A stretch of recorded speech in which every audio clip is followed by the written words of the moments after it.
Hi everyone and welcome to my YouTube channel. In this video I want to share with you 7 mistakes that people commonly make while planning their wedding day.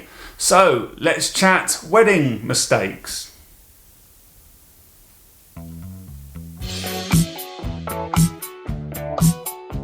Walkies.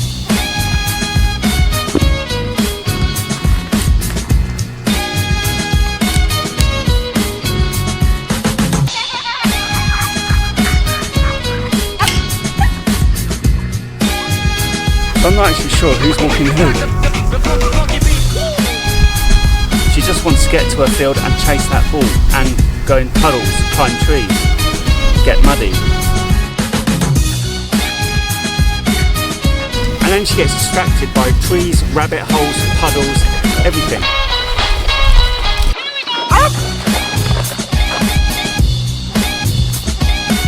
You're not going in the puddle. She doesn't like this bit. Come here.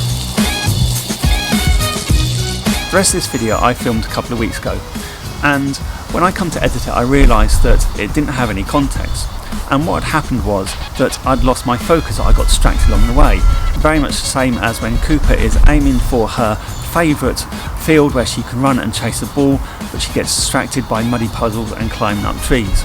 And then when it comes to the end of the walk, the day doesn't seem so good when she needs a good washing down, which she really does not enjoy. And the same thing can happen when you're planning your wedding day. You've got this one focus in mind of your day itself, but you can get distracted by ideas on Pinterest boards or Facebook forums and things like this.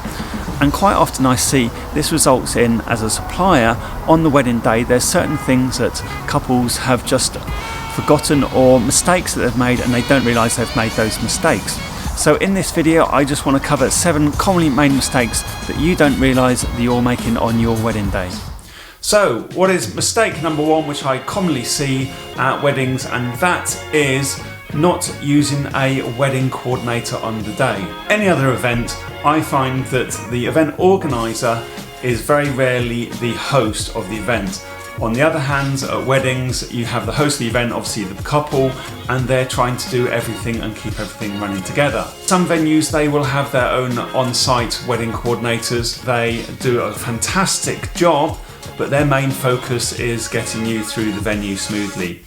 And then they might hand over to the restaurant manager, who then takes on from there. Traditionally in a wedding you might have your best man as this role, or you might have the head bridesmaid as role, just to help you do these things. But quite often these days that the best men and the bridesmaids, they just want to enjoy the day with you, and some of the best men that I've met really don't know for toffee what is going on the wedding day. A professional wedding coordinator, they know exactly how to fit the day together, particularly if things go wrong, or they might have experience of things that will go wrong on the day. They'll be ready just to sort things out. They'll also liaise with suppliers as they arrive, and also they'll spend the whole day with you and they'll get to know you beforehand. So always hire a professional wedding coordinator for your wedding day. Mistake number 2 is focusing everything all on one day for your wedding. So for example, if your wedding is on a Saturday, why not spend some time at the venue with guests arriving on the Friday? So for example, if you've got guests which have travelled a long way, you can perhaps meet them beforehand, or even have like an afternoon buffet or an evening barbecue or something like that, or even just drinks. So that means on your wedding day you're not just running around saying hi to people and thanks for coming and all that kind of stuff. You've done your meet and greet. That means your day is just going to be more fun. There's going to be more time to chat with other people. Then on the Sunday, maybe do something locally after they've checked out of the venue, maybe go for a walk or something like that. So yeah, make a weekend of your wedding. And number 3 is putting the speeches at the beginning of the wedding breakfast. And there's a couple of reasons why this is a bad idea. Firstly, from the venue's point of view, they don't know when the speech is going to end. The chef doesn't know when to have his main course ready, or you've got starters waiting underneath hot plates getting a little bit dry. And also naturally people expect speeches to be at the end of the meal. Without speeches at the end of the meal just comes to a sort of drifty end, and then they've got to stand up and go, "Can you all leave the room please?" But if you've got speeches at the end, people naturally, they'll listen to speeches and get up and just kind of move out of the room. So it just helps with the flow of the day. It doesn't mess with people's minds when they don't know what's quite going on. Now, the reason that people put speeches first is that they don't have to stress and worry all the way through the dinner about doing their speech. Of course, if you've got a groom which is nervous about making a speech, the best way of doing this is to put just their speech at the beginning of the meal.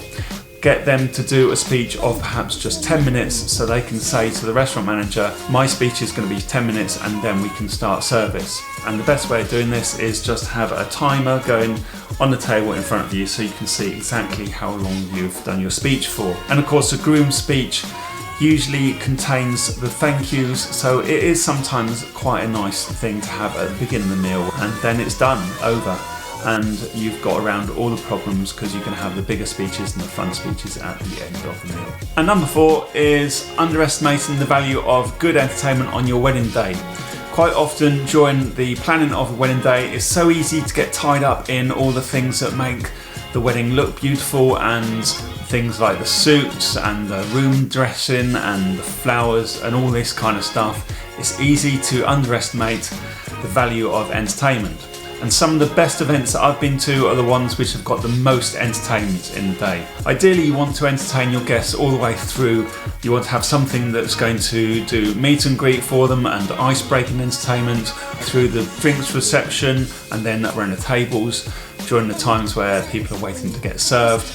And then also running through into the evening, you want to have maybe meet and greet again for the evening guests that arrive, and then a band and DJ.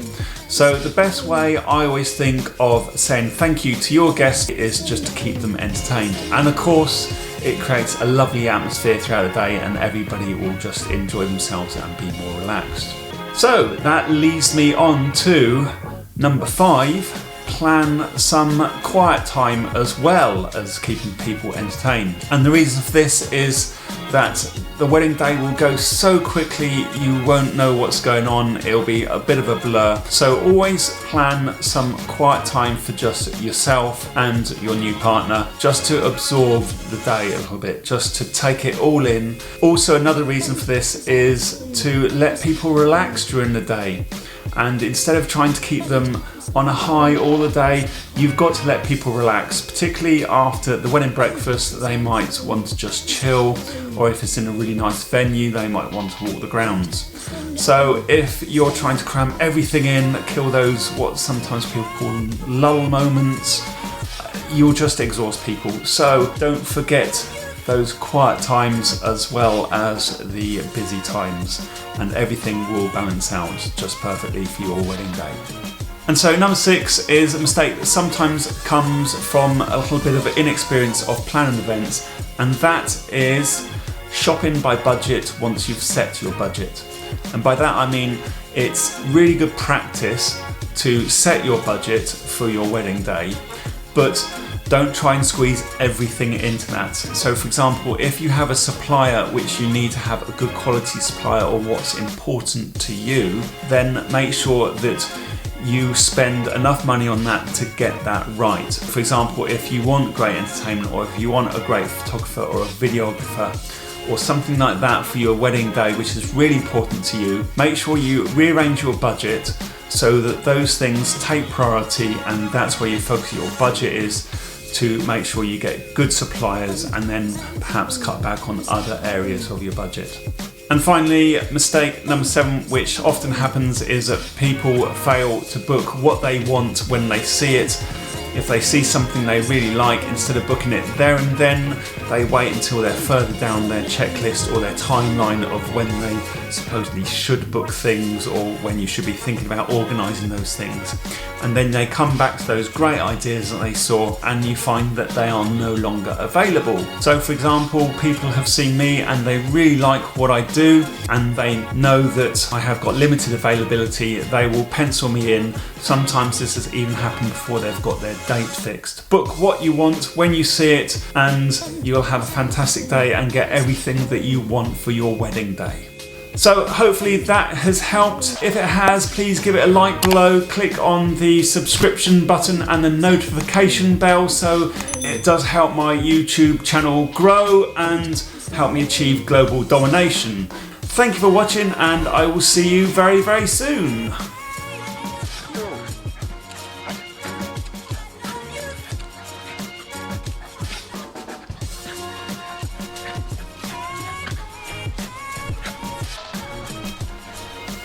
That's it, we're kind of done now, so you can go now. Bye.